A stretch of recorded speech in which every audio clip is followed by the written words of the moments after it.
Isang mapagpalang gabi pong muli sa ating lahat, mga taga-subaybay po naming tagapakinig. Salamat po sa Diyos at tayo po ay binigyan muli ng pribilehyo upang makapag-aral po muli ng kanya pong salita. So ngayong gabi ay tayo po muling mag-aaral ng salita po ng Panginoon at atin pong muling pagpapatuloy yun pong ating pinag-aralan nung nakaraang Monday. At ang ating pinag-aralan ay yung paglagong buhay espiritual. Paglagong buhay espiritual sa pamagitan ng palagi ang pag-iwas sa kasalanan ng minamahal. So, ngayong gabi ay atin pong itutuloy yun pong ating pag-aaral dito. Na bakit kailangan nating umiwas sa kasalanan bilang tayo mga mananampalataya ng Diyos. Sabi nga dito, ang kasalanan ang dahilan kung bakit tayo o kung bakit naging miserable ang ating buhay. So, walang naidudulot na maganda ang kasalanan po sa ating buhay. Purong kahirapan, purong kabigatan lamang. Kaya ngayong gabi ay tayo po ay mag-aaral at ating pong tutunghayan yung ating pong pag-aaralan sa Romans chapter 12. Verse 1 and 2. At tatalon po tayo sa 1 Peter chapter 1, verse 16, verse 15, 16, and 14. Yan po. So, akin mo munang babasahin, mga minamahal.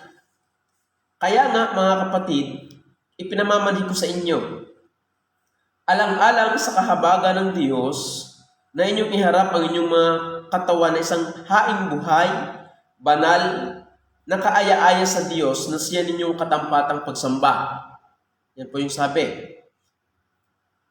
May pinagagawa po ang Diyos sa atin nang sabi po ng Diyos, I beseech you, sa salita niya, bagaman si Pablo nagsasalita po dito, but ang salita po ng Diyos ay nangungusap po sa atin, nang sabi po dito, I beseech you therefore, brethren, ang kausap po dito yung mga mananampalataya ng Diyos, I beseech you therefore, brethren, by the mercies of God, that ye present your bodies as a living sacrifice, holy, acceptable unto God, which is your reasonable service. And be not conformed to this world. Yan po yung sabi ng Bible. But be transformed by the renewing of your mind, that ye may prove what is that good and acceptable and perfect will of God. Pagdating po ng 1 Peter chapter 1, verse 15 and 16. But as he which has called you is holy, so be ye holy in all manner of conversation, because it is written, be ye holy, for I am holy. Pagdating po ng verse 14, ang sabi po diyan, bakit ang sabi ng Diyos, be ye holy? Ang sabi po diyan, as obedient children, not fashioning yourself according to the former lust in your ignorance. Ang sabi po ng Bible, as obedient children, tayo po mga mananampalataya ng Diyos, bilang tayo po yung Kristiyano na, mananampalataya ng Diyos, ang sabi po ng Bible, na gaya ng mga anak na matalimahin, na huwag kayong mga asal na ayon sa inyong datihang mga masasamang pita. Ibig sabihin talaga po, may inuutos po ang Diyos sa atin na tayo po bilang mananampalataya ng Diyos, in either you, kung gusto mo talagang lumago sa iyong buhay pananampalataya, ang sabi po ng Bible, kaya nga mga kapatid, I beseech you therefore, brethren, by the mercies of God, that ye present your body as a living sacrifice, holy, acceptable unto God, which is your reasonable service. So, iharap natin yung ating katawan bilang isang haing buhay, banal, na kaaya-aya sa Diyos. Kasi yan ang ating katampatang pagsamba. So, yun po yung sabi ng salita ng Diyos. So, bago po tayo magpatuloy, tayo po muna yung manalangin. Ano po? Aming Diyos, muli sa gabi pong ito kami po yung nagpapasalamat sa inyo pong kabutihan na walang humpay. Kami po yung nagpapasalamat sa inyo pong kabutihang hindi nagbabago, sa inyong katapatang hindi nagbabago, bagaman po kami po'y pamali-mali, bagaman po kami po, Panginoon Diyos, ay malimit, ay hindi nakakasunod sa inyo pong kalooban, and yet, Panginoon, still your grace are sustaining sa amin, Panginoon Diyos. Salamat po, Panginoon, sa gabing ito. Banal na Espiritu, tulungan niyo po ako, tulungan niyo po ang bawat makikinig. Nawa po, Panginoon, ay kayo po ang patuloy na magbalang magpaunawa sa kanila ng inyo pong salita na amin pong pag-aaralan. Ako po na inyong abal lingkod na walang karunungan, kundi galing lang din po, Panginoon Diyos, sa inyo, ay inyo pong gamitin ang karunungan inyong binigay upang may pahayag po ang inyo pong salita ng may katotohanan. Salamat po, O Diyos, sa inyo pong walang hanggang katapatan sa amin, na hindi nagbabago at hindi nagmamaliw. Nawa po, Panginoon Diyos, ngayong gabi, maramdaman namin, mangusap po kayo sa amin, hipuin niyo po ang mga puso namin upang kami po'y mabuhay ng ayon po sa inyo pong kalooban. Samahan niyo po kami, alalang po ng kaaway niyo pong iwaksi. Hindi po siya nararapat sa aming pong usapang ito. At kayo po magpala sa gabing ito, Panginoon Diyos. Ang lahat po nito ay aming pong samot dalangin sa pangalan ng Panginoon Jesus na aming tagapagligtas. Amen. So, salamat po sa Diyos at tayo po ay muling binigyan ng pribilehyo upang tayo po ay muling makapag-aral ng salita po ng Panginoon. No? So, kaya nga sabi po diyan, ang kasalanan, kaya tayo pinahihiwalay ng Diyos sa kasalanan, huwag tayong mabuhay or mamalagi sa ating datihang pagkatao dahil ang kasalanan ang dahilan kung bakit tayo po ay nagiging miserable ang buhay, mga minamahal. Ano? Kaya sabi po ng Isaiah, akan lang kong babasahin. Isaiah, tingnan niyo po. Ano ang dahilan kung bakit tayo sa harapan ng Diyos, kung bakit hindi natin makita ang Diyos na maganda at ang Diyos ay lumayo sa atin? Ang sabi po ng verse 2, ng 66 verse 2. Ang sabi po dito,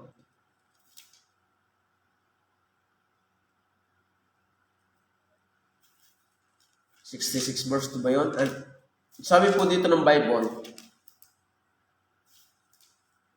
yan, verse 59, chapter 59, verse 2. Ang sabi po ng talata, kundi pinapaghiwalay ng inyong mga kasamaan, kayo at ang inyong Diyos. So, kaya pala tayo, kapag tayo nabubuhay sa kasalanan, ay wala yung blessing ng Diyos dahil kapag tayo nabubuhay sa kasalanan, dahil ang Diyos ay galit sa kasalanan. Ano? Kaya tayo mga mananampalataya ng Diyos, kapag tayo, bagaman tayo mga mananampalataya na at tayo ay nabubuhay sa pagkakasala at tayo nabubuhay sa na ang lakad natin hindi lakad ng Diyos, delikado po. Dahil ang sabi po ng talata, ang Diyos, yung biyaya ng Diyos na Kanya pong ipinagkakalob sa atin ay naantala because of sin, mga minamahal. Kaya yung paglago nating spiritual ay mabagal because of sin. Ano? Mabagal yung ating paglago, hindi tayo ginagamit ng Diyos sa anumang larangan ng ating pong ginagawa sa paglilingkod sa Diyos because of sin. Ito po ang dahilan kung bakit ang isang Kristiyano ay mabagal lumago sa kanyang buhay pananampalataya. Ano? Kaya nga sabi ng talata dito, kundi pinapaghiwalay ng inyong mga kasamaan, kayo at ang inyong Diyos. At ang inyong mga kasalanan ay siyang nagpakubli ng kanyang mukha sa inyo upang siya'y huwag makinig. Tingnan niyo po, maaari pala na ikaw ay Kristiyano na, ngunit ang Diyos ay malayo sa iyo. Yun yung totoo. Maaaring ikaw ay Kristiyano na, ngunit ang Diyos ay walang pabor sa iyo. Yun ho. Maaaring ikaw ay Kristiyano na, ngunit ang Diyos ay walang ibinibigay na blessing sa iyo.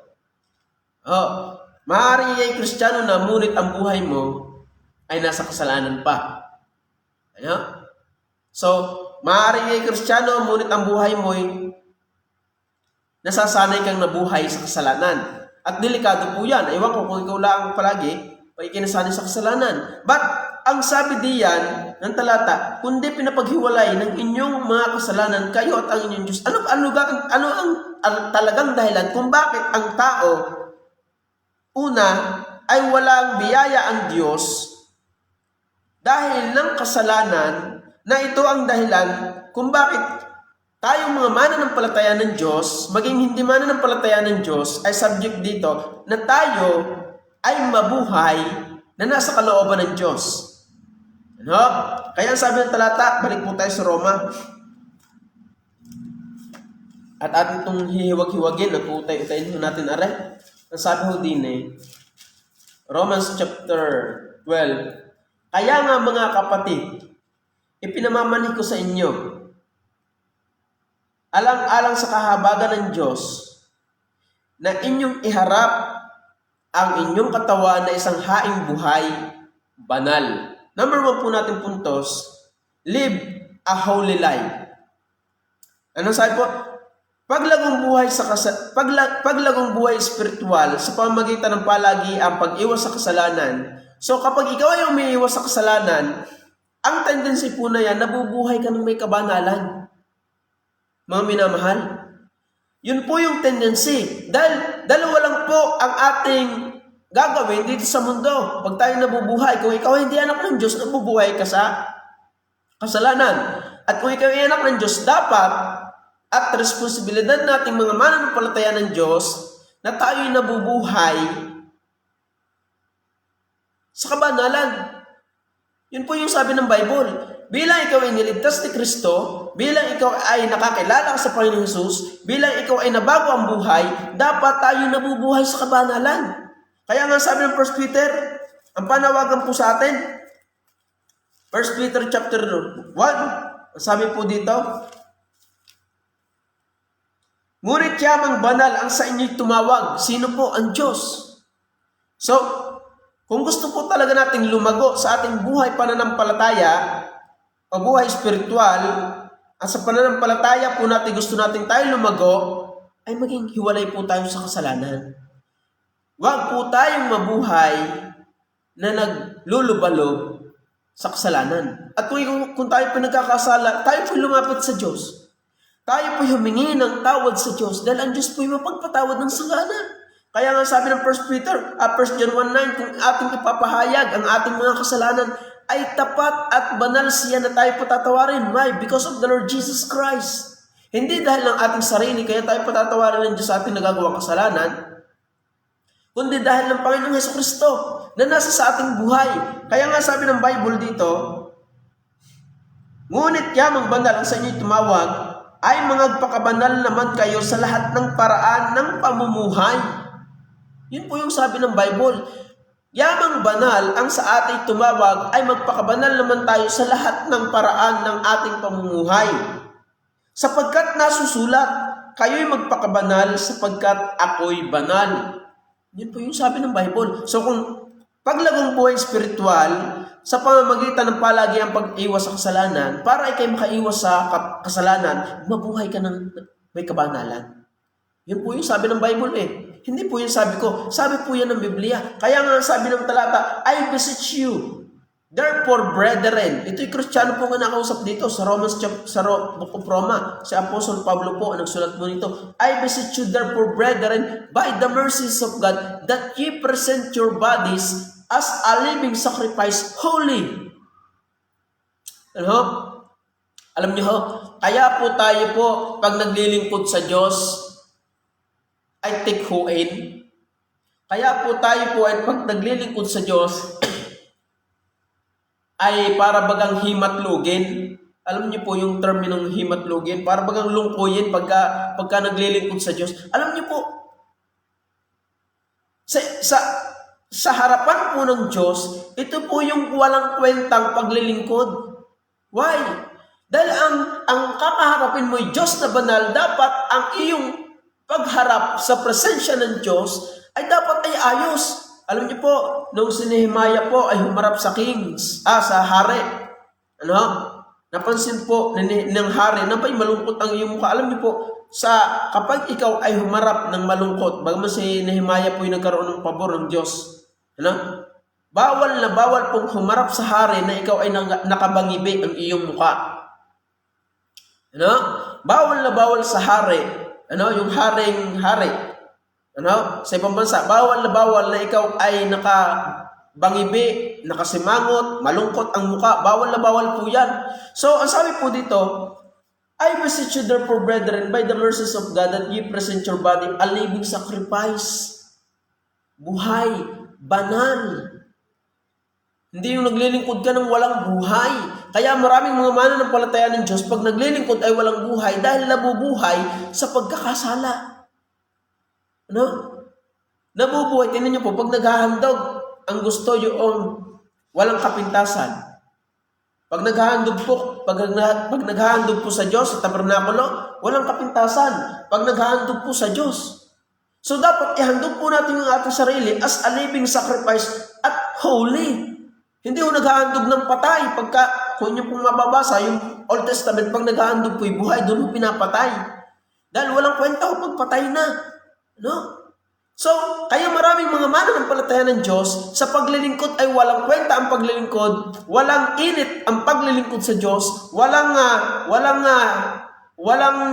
kumbaga po ay hindi, sa harapan po ng Diyos ay hindi maganda dahil nga nabubuhay sa kasalanan. So, magagawa po natin yung tayo po ay makakaharap sa Diyos na iharap natin yung ating sarili as a living sacrifice, buhay at banal kung tayo po ay nabubuhay sa kabanalan. Live a holy life. Kaya nga sabi ng Romans chapter 1, ang sabi po, Romans chapter 6 verse 13, ang sabi po ng Bible. Sabi po ng Bible dito, Romans chapter 6 verse 13. At huwag din naman ninyong ihandog ang inyong mga sangkap sa kasalanan na pinakakasangkapan ng kalikuan, kundi ihandog ninyo ang inyong sarili sa Diyos na tulad sa nangabubuhay sa mga patay, at ang inyong mga sangkap na pinakakasangkapan ng katwiran sa Diyos. Tingnan niyo po, ano pong ibig sabihin dito ng talatang ito? Huwag din naman ninyong ihandog ang inyong mga sangkap bilang tayo po mga anak ng Diyos, mga minamahal, bilang po tayo nabuhay na maguli, nakasama ni Kristo. Huwag na po nating ihandog yung ating mga sangkap sa kasalanan. Huwag na po tayong mabuhay sa kasalanan. Yun po yung sinasabi ng Biblia. Kaya huwag din naman ninyong ihandog ang inyong mga sangkap sa kasalanan. Yun po. Ibig sabihin, tayo po yung magpakabanal. Tayo po yung mabuhay sa kabanalan. Kaya po, mga minamahal po namin taga-subaybay, taga-pakinig, kung gusto nyo po na tayo po ay ariing ganap ng Diyos, kung gusto nyo po na tayo po ay ariing banal ng Diyos, live a holy life. Live a holy life. Aariin tayong ganap ng Panginoong Jesus, ng Diyos, dahil ng Panginoong Jesus. At bilang ikay mananampalataya ng Diyos, ng Panginoong Jesus, followers of Christ, dapat makita sa iyong buhay yung kabanalang buhay. Yun po yung sabi. Kaya ang sabi niya ng talata, live a holy life. I beseech you therefore, brethren, by the mercies of God, that you present your body a living sacrifice, holy. Live a holy life. Kung gusto po talaga nating mabuhay at lumago sa ating buhay pananampalataya, hiwalayan po natin ang kasalanan. Yun po yung sabi ng Bible. Hiwalayan natin ang kasalanan. Na ito po ang dahilan kung bakit ang mga mananampalataya ng Diyos ay nanghihina. Yun po. Ano ba? Ito ang dahilan kung bakit ang mga mananampalataya ng Diyos ay nawawala sa gawain. Ito ang dahilan kung bakit ang mga mananampalataya ng Diyos excuse me po, hindi po yung COVID. Ano? Ito ang dahilan kung bakit ang mga mananampalataya ng Diyos ay nanlalamig sa paglilingkod. Oh, dati ikaw ay member ng choir, ngayon ay wala na. Bakit? Ano? Dahil ang kasalanan. Dati ikaw ay mainit na naglilingkod sa Diyos. Ano? Attend Lunes hanggang attend ng prayer meeting, midnight prayer meeting, Sunday worship, Sunday evening worship. Sumasama sa mga Bible studies. Nawala na. Bakit? Dahil ng kasalanan. Kasama sa mga Bible study, full-time worker, nawala na. Why? Because of sin. Kaya, in either you, kung gusto mo talaga na lumago sa iyong buhay pananampalataya, live a holy life. Kaya sabi po ng talata, kaya nga mga kapatid, pinamamani ko sa inyo, alang-alang sa kahabagan ng Diyos, na inyong iharap ang inyong mga katawan na isang haing buhay, banal.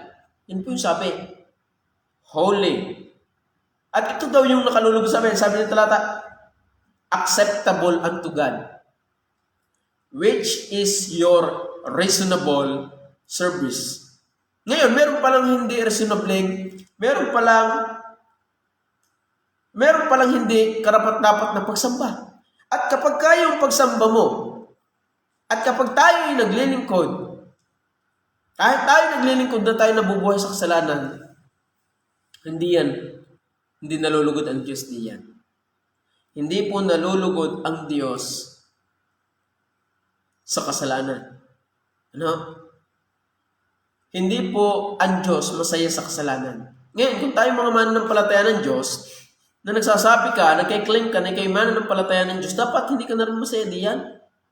Iba yung ikay nadudulas, kaysa ikay naglulubalog sa kasalanan. Iba po yun. Kaya mga minamahal po namin taga-subaybay at tagapakinig, ang panawagan po ng Diyos sa atin, para tayo po'y makaiwas sa kasalanan, ayun po yung ating pinag-aaralan, mabuhay tayo sa kabanalan. Kaya nga sabi ni Apostle Paul, I beseech you. Kaya nga mga kapatid, ipinamamani ko sa inyo. Ano? Kaya nga mga kapatid, nakikiusap ako sa inyo, namamanhik ako sa inyo, alang-alang sa kahabagan ng Diyos, na inyong iharap ang inyong katawan na isang haing buhay. Walang perpekto. But, iba po yung nagsusumikap sa pananampalataya. Oh, lahat naman yung nabagsak. Lahat yung pabagsak-bagsak. Wala hong, yung nag-glorified na.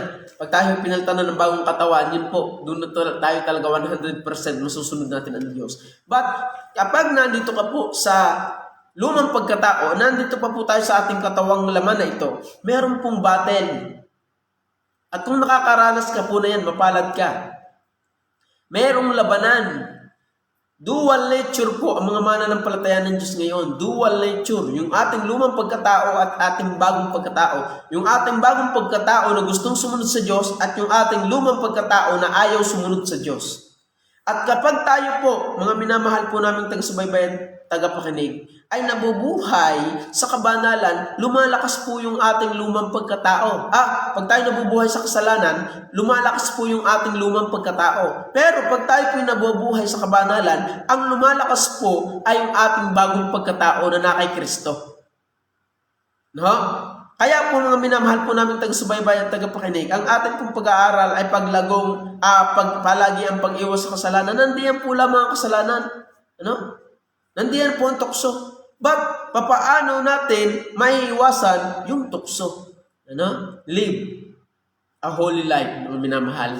Mabuhay po tayo ng may kabanalan. Yan po yung sinasabi ng Biblia. At yan, alam ko po, lalo na po ngayon, talamak ang internet. Ano? Lalo na po ngayon, dati talagang pag nakakita ng TV sa kapitbahay, ay dungaw sa bintana, ay pati pinto, ay talaga namang, dati nung ako, abot pa ako way back 1995, yan, 1997. Madalang pa ho ang TV, madalang pa ho sa bahay-bahay. Ngayon po ay talagang naglalapar ang TV na. Ano? Bukod pa yung TV, media, may internet pa. Na kunting click mo lang ang diyan, lalabas na kung ano-ano yung sinesearch. Kaya beware, mga mananampalataya, mag-ingat po tayo dahil ang tukso po ay nandiyan lang sa tabi-tabi. Sabi ng talata, ang dyablo ay parang leyong umuungal na naghahanap ng masisila. At kapag tayo po ay nabubuhay sa kasalanan, diyan na po tayo utay-utay na babagsak. At sukdulang ikaw ay lumayo sa Diyos dahil ng kasalanan na iyong ginagawa. Pero kung ikaw ay nabubuhay sa kasalanan, hinahanap mo ang kanyang katwiran, ikaw ang isa sa mainit na naglilingkod sa Diyos. Ang iyong buhay pananampalataya ay lalago. Ang iyong buhay espiritual ay lalago kung hindi mo pababayaan ang Diyos at ikinabubuhay sa kabanalan. Yun po yung sabi ng Bible. Kaya nga sabi ng talata diyan, I beseech you therefore, brethren, by the mercies of God, that ye present your bodies a living sacrifice, holy, acceptable unto God, which is your reasonable service. Ano? So, nakatampatang pagsamba. Ang katampatang pagsamba, yung tayo po ay nabubuhay sa kabanalan. At masarap po yun. Yung tayo po hiwalay sa mundo, ano? Pero ikaw ay kasama ng Diyos, masarap po yun. Alam niyo po, sabi ko nga, ang mundo ay temporal lang na kasiyahan ang iniaano. But yung ikaw ay naglilingkod sa Diyos, mga minamahal, kahit ikaw ay nag-iisa, fulfilling ang iyong buhay. May galak ang iyong buhay dahil sabi may galak ang maglingkod kay Kristo. Ano? The source of joy, yung tunay na kagalakan ay makukuha natin sa Diyos na hindi lumilipas. Kaya nga sabi ko, ang dami ko pong barkada, kasali sa fraternity, dami kong sinalihang mga, ang dami kong kaibigan. Ba't pagka kami nagkakahiwa-hiwalay na, ito po yung aking nabubulay. At ako yung nakahiga na sa bahay, at tinitingnan ko isa may lungkot. Meron akong, kumbagay, longing. May lungkot sa aking puso. Pagka kami, barkada, tawanan. Tawanan.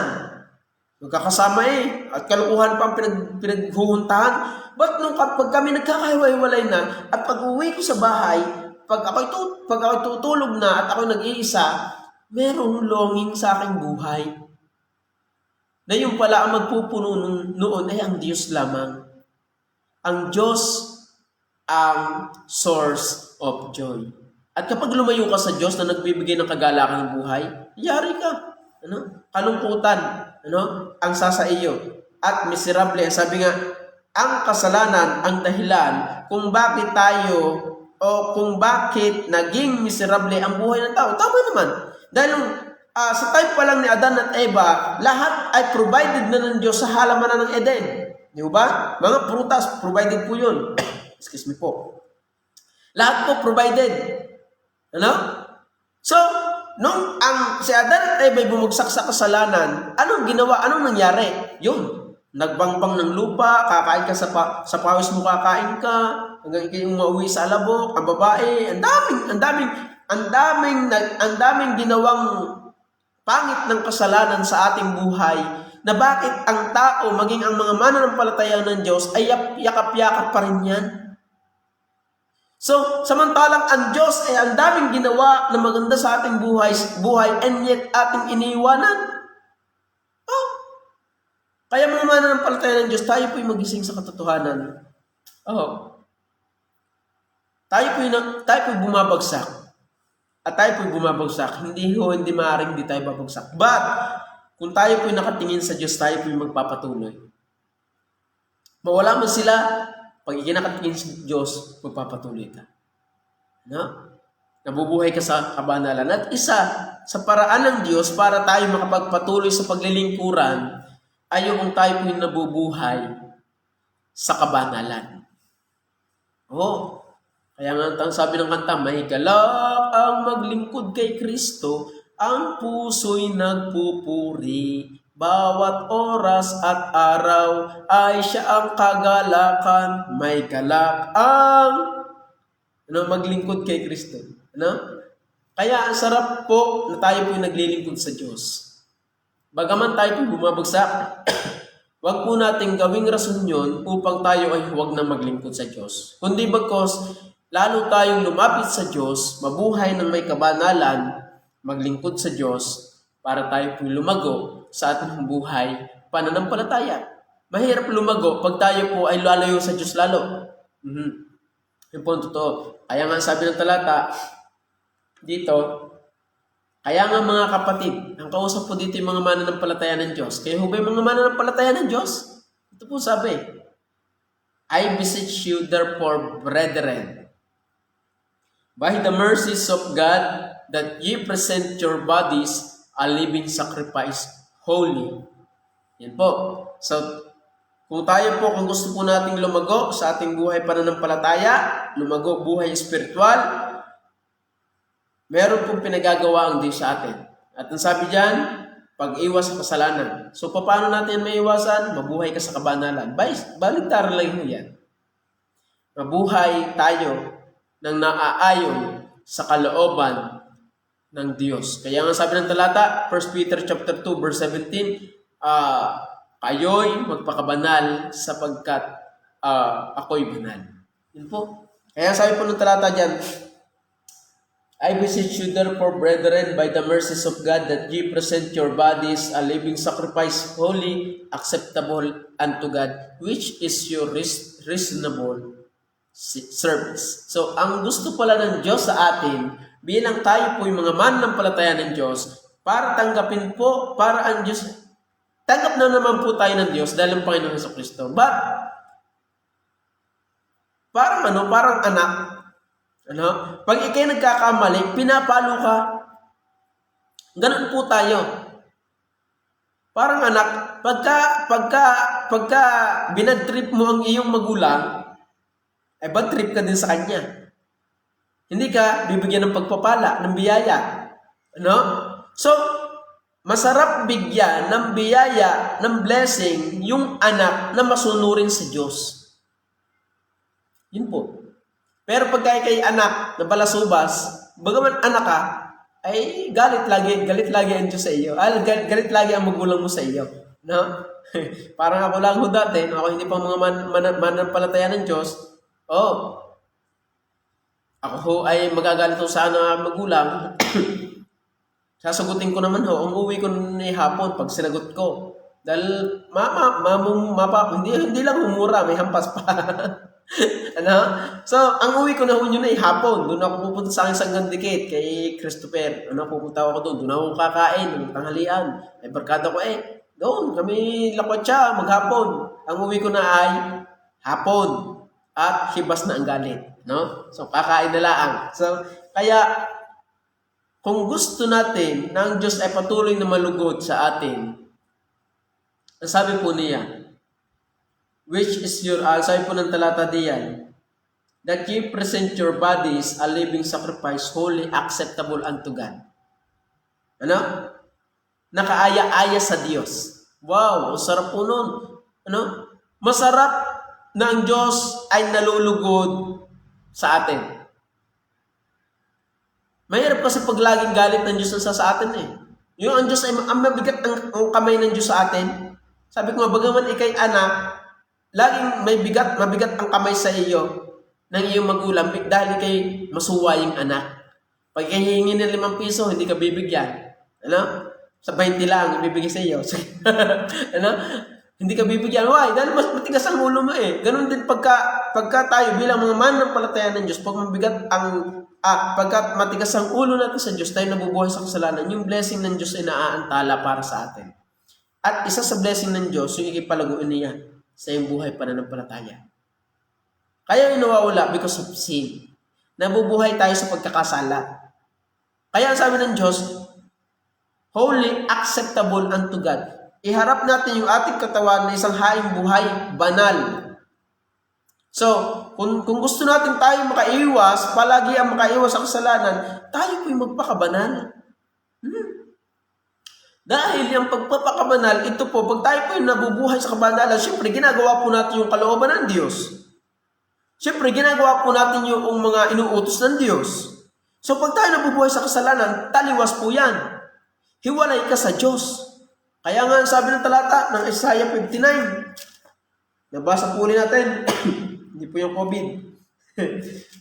Isaiah 59, verse 2, kundi pinapaghiwalay ng inyong mga kasamaan, kayo at ang inyong Diyos, at ang inyong mga kasalanan ay siyang nagpakubli ng kaniyang mukha sa inyo.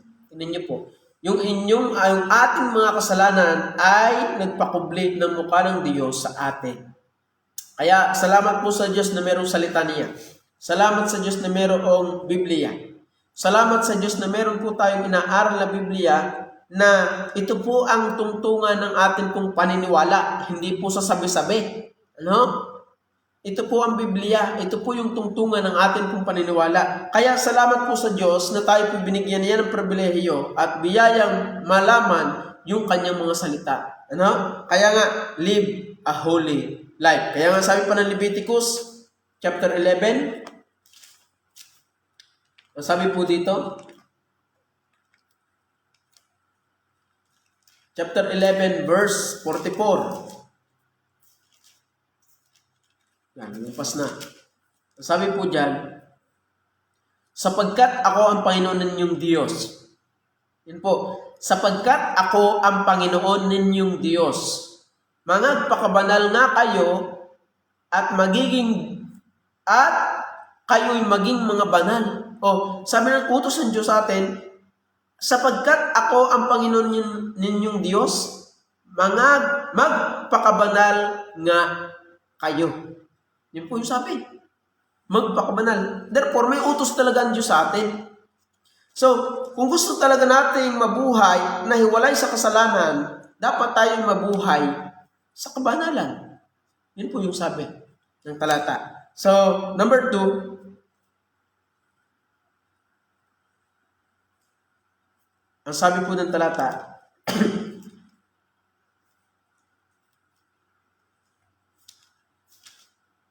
nasaan na yun? Sa Romans chapter 12. Ang sabi po ng talata, balikan po natin. Sa verse 2 ng chapter 12. At huwag kayong magsiayon sa sanglibutang ito. So, number 2, live not like the system of this world.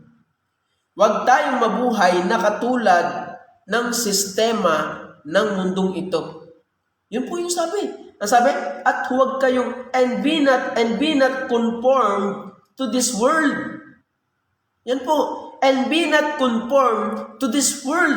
So, ang iniutos po ng Diyos sa atin, kung tayo po'y mabubuhay nang naaayon sa kalooban ng Diyos, huwag tayong mabuhay na gaya ng ating datihang pagkatao, huwag tayong mabuhay na gaya ng mundo. Kaya ang sabi ng Bible sa Romans chapter 6,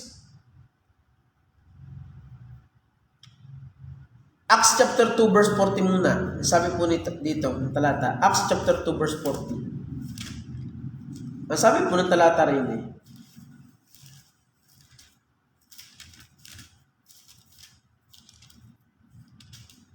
2 verse 40.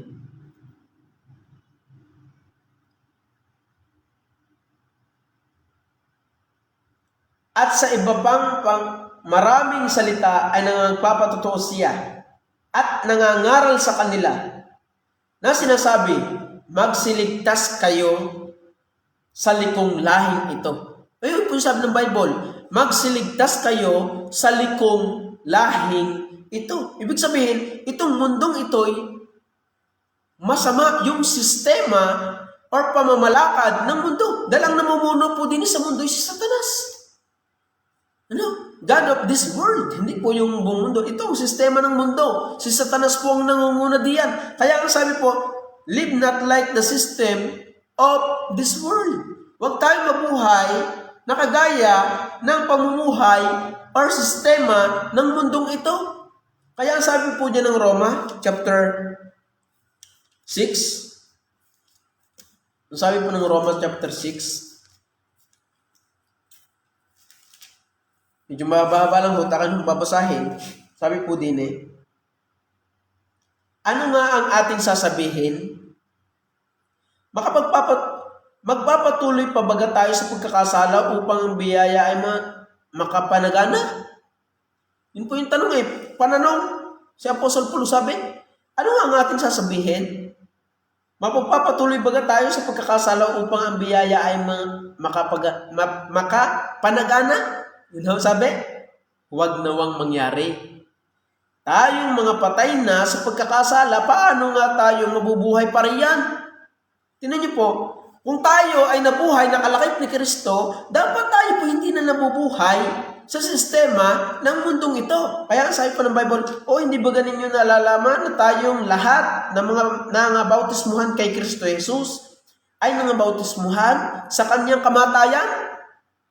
Tayo ngay nangalibing nakalakip niya sa pamamagitan ng bautismo sa kamatayan, na kung paanong si Kristo ay nabuhay na maguli sa mga patay sa pamamagitan ng kaluwalhatian ng Ama, ay gayon din naman tayong mga lalakad sa panibagong buhay.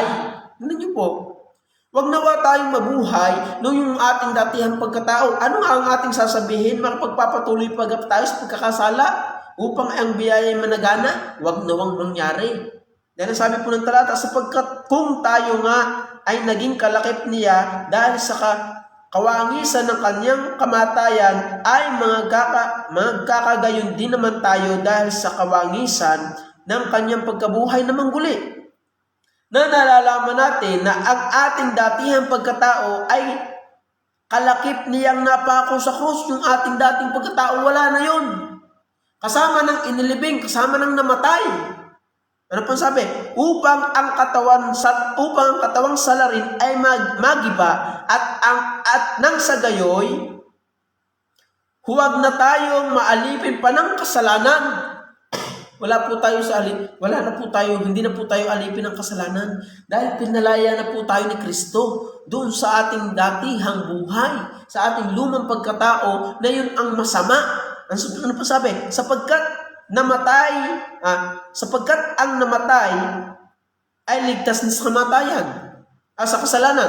Sadya naman, pagkapatay ng tao, wala na yun. Hindi na yun magkakasala. Wala na yun, ligtas na yun sa kasalanan. Patay na Pero sabi dito, datapot kung tayo ay nangamatay, nakalakip ni Kristo, ay naniniwala tayo na mga bubuhay naman tayong kalakip niya.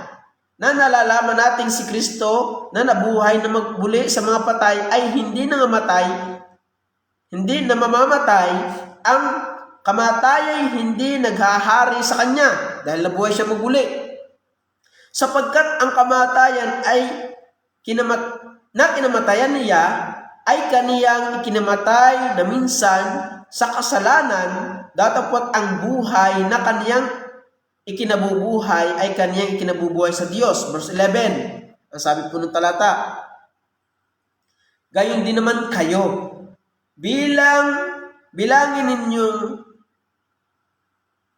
ibilang ninyong kayo'y tunay na mga patay na sa kasalanan, ngunit mga buhay sa Diyos kay Kristo Jesus. Yan po yung sabi. Gayon din naman kayo, ibilang ninyong kayo'y tunay na nangamatay na sa kasalanan. Hindi na po tayo alipin ng kasalanan. Huwag mo na po tayo mabuhay sa sistema ng mundong ito na pasama ng pasama. Kundi bagkos sabi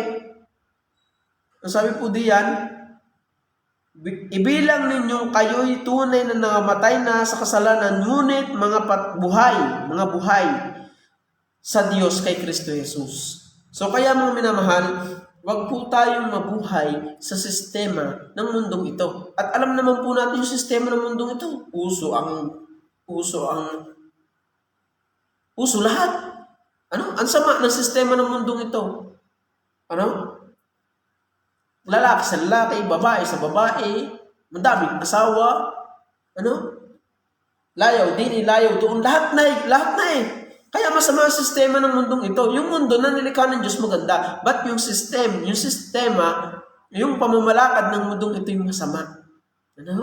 Kaya wag po tayong mabuhay kung gusto natin lumago. Isa, sa paraan na itinuturo ng Diyos sa atin, para po tayo lumago sa ating buhay pananampalataya, live not like the system.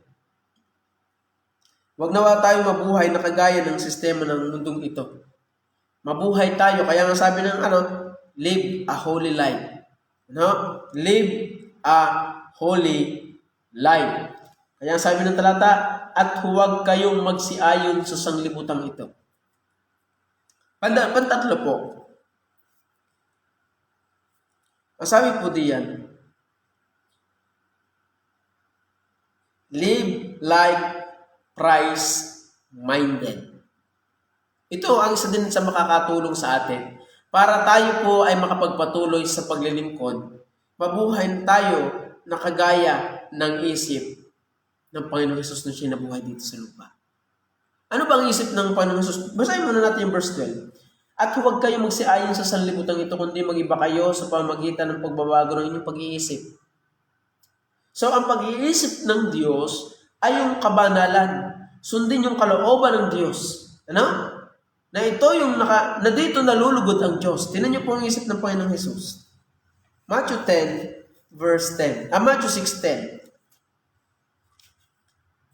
Sabi po din, nung ang Panginoong Hesus po nabuhay dito sa lupa, tingnan niyo po yung kanyang ginawa. Ano sabi po ng Bible? Verse 10, ito po yung prayer ng Panginoong Hesus na itinuro sa atin. Pero maraming mga kaibigan natin ay sinaulo na are. But hindi po ito kailangan sa uluhin. Ito po yung pattern ng prayer. Ang isa sa sinabi ng Panginoon, dumating nawa ang kaharian mo. Gawin nawa ang iyong kalooban. Yun po. Nung ang Panginoong Hesus ay nabuhay dito sa lupa, siya'y nabuhay nang handang sumuko at sumunod sa Diyos. Dahil kung ang Panginoong Hesus ay hindi sumunod sa Diyos, ay hindi siya magkakatawang tao. Kung ang Panginoong Hesus ay hindi sumunod sa Diyos, ay hindi siya magpapapako sa krus. But, ginawa niya yon, sinunod niya ang utos ng Ama, sa pagkakatawang tao siya sumunod, ginawa niya yung kalooban ng Diyos hanggang doon sa kamatayan sa krus. Kaya kung gusto mo, na lumago sa iyong buhay pananampalataya, wag nawang mangyari yung ating kalooban. Kundi yung kalooban ng Diyos dapat ang nasusunod sa ating buhay. Hindi yung ating kalooban. Dahil yung ating kalooban, yan ay masama. Yung ating kalooban, yung ating laging gusto, yan ay gusto yung lagi kasalanan. Kaya ang sabi ng Panginoon, gawin nawa ang iyong kalooban. Dahil alam ng Panginoon Jesus na yung kalooban ng Diyos, yun yung the best. Yun yung pinakamaganda sa lahat. Kaso maraming mga mananampalataya ng Diyos ang nasusunod yung kanyang kalooban. Kaya tinan yung kalooban. Yung nasunod yung kalooban niya, yun. Hindi kaloobang mag-backslide. Kalooban ng pagiging backslider. Galing din kalooban ng Diyos eh. Nung sumunod ang Panginoong Hesus sa kalooban ng Diyos, walang time na siya nag-backslider, naging backslider sa Diyos. Why? Dahil sinunod niya yung kalooban ng Diyos at yung kalooban ng Diyos, yun yung pinakamaganda sa lahat. At kapag hindi natin yun nasusunod, hindi ho tayo lalago sa ating buhay pananampalataya. Hindi tayo lalago sa ating buhay Kristiyano. Kaya delikado po, mga minamahal po namin taga-subaybay taga-Panginoon. Kaya, mga minamahal, ang hamon po ng Diyos sa atin, kung gusto talaga nating lumago sa buhay pananampalataya, mabuhay tayo ng hiwalay sa kasalanan. Palagi ang iwas, hiwalay sa kasalanan. Ano pa sabi ng talata? Sa verse 39. Ng chapter 6. May 39 ba ito? 39.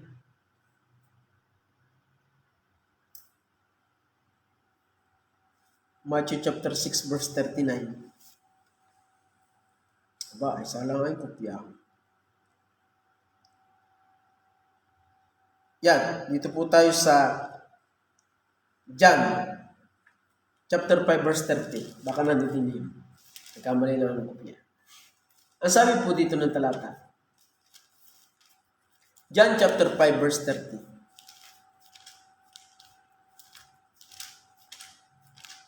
Yan, ito po. Verse 30. Chapter 5, verse 30. Ang sabi po dito,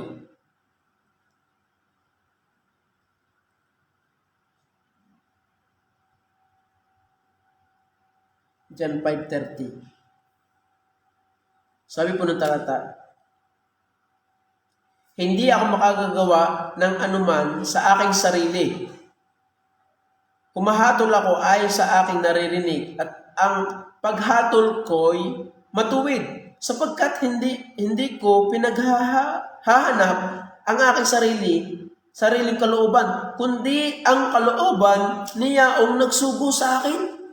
Tingnan niyo po, sabi po ng Panginoon Jesus, hindi po yung COVID. Hindi ako makagagawa ng ayon sa aking sarili, humahatol ako ayon sa aking naririnig. At ang paghatol ko'y matuwid. Bakit? Sapagkat hindi ko pinaghahanap ang aking sariling kalooban, kundi ang kalooban niya ang nagsugo sa akin. Ang Panginoon Jesus po yan. Ang hinahanap ng Diyos ay yung kalooban ng nagsugo sa Kanya. At ito'y ang Panginoon, ang Diyos. Ano pa sabi dito? Sa verse, ito nga yata yung 39 to 42. Sabi po, verse 39.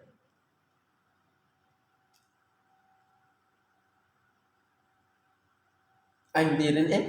Sige. Okay na po yun. Kaya mga minamahal po namin taga-subaybay, taga-pakinig, yun po yung sabi ng Bible, live like Christ-minded. Bilang taga-sunod ni Kristo, dapat ang isip natin at yung ating nasa puso po natin ay katulad ng kalooban ng Panginoong Jesus. Ano pa yung sabi ng 6:38? Sabi din dito ng John 6:38. Sabi po yung talata, John 6:38, sabi po dito, sapagkat bumababa ako mula sa langit, hindi upang gawin ko ang aking sariling kalooban, kundi ang kalooban ng nagsugo sa akin. Kaya tingnan niyo po ang buhay ng Panginoong Jesus. Nung siya po'y bumaba dito sa lupa, bagaman siya nahihirapan, and yet, still, siya yung masayang sumusunod sa Diyos dahil yung kalooban ng Diyos yung kanyang ginagawa. Kaya mga minamahal po namin taga-subaybay, taga-pakinig, yun po yung sabi ng Diyos sa atin. Gawin po natin yung kalooban ng Diyos para tayo lumago sa ating pananampalataya, sa ating buhay pananampalataya. Kaya sabi pa po ng talata, ito na yata yung tunay, verse 39, sabi po, at ito ang kalooban ng nagsugo sa akin. Ito na nga, nakita ko na. At ito ang kalooban ng nagsugo sa akin, na sa lahat ng mga bagay niya, sa lahat ng ibinigay niya sa akin ay huwag kong iwala ang anuman, kundi ibangon sa huling araw. Ibig sabihin, ang Panginoong Jesus talaga ay sumunod at sumusunod sa Diyos hanggang sa kamatayan doon sa krus. Kaya nga sabi pa ng talata, sa halip na magalit ng Panginoon Jesus, Ama, patawarin mo sila. Hindi nila alam ang kanilang ginagawa. Kaya salamat po sa Diyos sa biyayang yun sa atin na tayo po ay binigyan ng Diyos ng pribilehiyo at biyaya. Ito po yung biyaya na tayo naging anak ng Diyos. Kaya tayo po bilang mga mananampalataya, ang panawagan po ng Diyos sa atin, live a holy life, live like not the system. Huwag tayong mabuhay na katulad ng buhay ng sanglibutang ito. At number 3, live like Christ-minded. Kung gusto talaga nating makaiwas sa kasalanan, ito po yung ating gawin. Isa sa ating gawin. Ha? Kaya salamat po sa Diyos sa biyayang yon. Salamat po sa Diyos sa biyaya na tayo po bilang mga mananampalataya ng Diyos, kinahabagan ng Diyos, binigyan ng awa ng Diyos, naging anak niya, inuutusan po tayo ng Diyos. Sabi ng talata, I beseech you, therefore, brethren, by the mercies of God, that ye present our bodies a living sacrifice, holy, acceptable unto God, which is your reasonable service. And be not conformed to this world, but be ye transformed by the renewing of your mind. Yun po yung sabi ng talata. Ano? Kaya sabi po ng talata, panawagan po ng Diyos sa atin, kung gusto talaga nating lumago sa buhay pananampalataya, ito po ang panawagan ng Diyos sa atin. So tayo po manalangin, Panginoon Diyos, salamat po. Salamat po sa inyo pong salita. Tulungan niyo po kami na makasunod sa inyo pong kalooban. Nawa Panginoong Jesus, patuloy niyo po kaming kahabagan at pagpalain niyo po nawa kami Panginoon Diyos sa inyong buhay. Tawad po sa kasalanan, salamat po sa salitang nahasik ngayong gabi. Ingatan niyo po kami sa iyong pamamahinga. Lahat po tayo po sa dalangin sa dakilang pangalan ng Panginoon Jesus na aming tagapagligtas. Amen. So, salamat po sa Diyos. At bukas po ulit, meron po ulit tayong online Bible study. Ay kayo po ulit aming inaanyayahan bukas. Salamat po at God bless po sa inyo lahat.